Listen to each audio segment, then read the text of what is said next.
Kolkata TV ডিজিটালে আপনাদের সকলকে স্বাগত। আপনাদের সঙ্গে রয়েছি আমি অঙ্কুর। গরুর দুধে সোনার কথা বলে বিতর্ক তৈরি করেছিলেন দিলীপ ঘোষ। এহেন দিলীপ ঘোষ আবারও গরু নিয়ে বক্তব্য রাখলেন।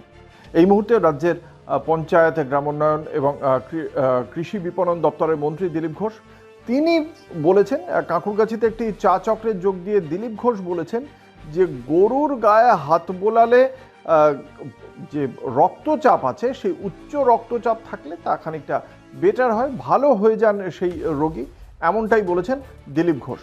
এবং এই কথা কিন্তু আগে বলেছিলেন প্রজ্ঞা সিং ঠাকুর, তিনিও বিজেপি নেত্রী, এবং সাধ্বী প্রজ্ঞা সিং তিনি বলেছিলেন যে যদি গরুর পেছন দিক থেকে অর্থাৎ লোম যেদিকে নয়েছে ওই দিক থেকে শেষ দিক থেকে ঘাড়ের দিকে গলার দিকে যদি হাত বোলানো যায় তাহলে ক্যান্সার নিরাময়ের কথাও যেমন বলেছেন, উচ্চ রক্তচাপের কথাও বলেছিলেন সেই সময় প্রজ্ঞা সিং ঠাকুর। আজকে একই কথা বলছেন দিলীপ ঘোষ। দিলীপ ঘোষের বক্তব্য যে গরুর গায়ে হাত বোলালে, গলকম্বলে হাত রাখলে রক্তচাপ অনেকটাই কমে আসে। শুধু তাই নয়, গোমাতার যে গোবর, সেই গোবরেরও অনেক উপকারিতা রয়েছে।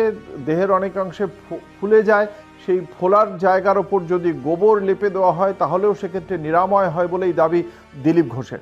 এই দিলীপ ঘোষ যে দাবি করেছেন খুব স্বাভাবিকভাবে, আগে যেমন তার গরুর দুধে সোনা পাওয়া 2019 সালে তিনি সেই বক্তব্য রেখেছিলেন যে গরুর কুঁজের মধ্যে নাকি স্বর্ণ নাড়ি থাকে, তার সঙ্গে সূর্যের আলোর একটা যোগ রয়েছে এবং সেই যোগের মাধ্যমেই নাকি গরুর দুধের যে রং, সেই রংটা হালকা হলুদাভ হয়, সোনার মতো সোনালি হয়।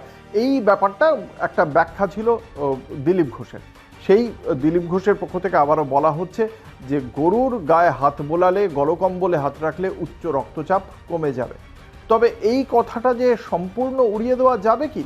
কারণ হার্ভার্ড বিশ্ববিদ্যালয়ের একটি বিশেষ গবেষণা রয়েছে, যে গবেষণায় অবশ্য শুধু গরু নয়, যে কোনো পোষ্যের গায়ে যখন আমরা আদর করে হাত বোলাই তখন একটি গবেষণা এবং সমীক্ষা করা হয়েছিল অনেকজনের ওপর। সেই সমীক্ষায় দেখতে পাওয়া গিয়েছিল যে এই পোষ্যের গায়ে যখন হাত বোলাই তখন আমাদের কার্ডিওভাস্কুলার যে রেট, সেই রেটটার উন্নতি হয়। অর্থাৎ উচ্চ রক্তচাপ থাকলে সেক্ষেত্রে সেই উচ্চ রক্তচাপ সামান্য হলেও কমে।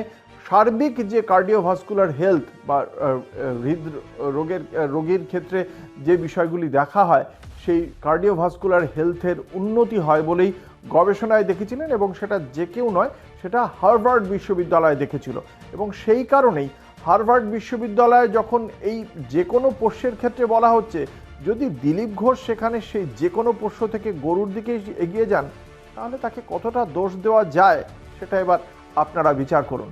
আর এমনই খবরের জন্য আপনাদের অবশ্যই চোখ রাখতে হবে কলকাতা টিভি ও কলকাতা টিভি ডিজিটালের পর্দায় রাত দিন 7 দিন।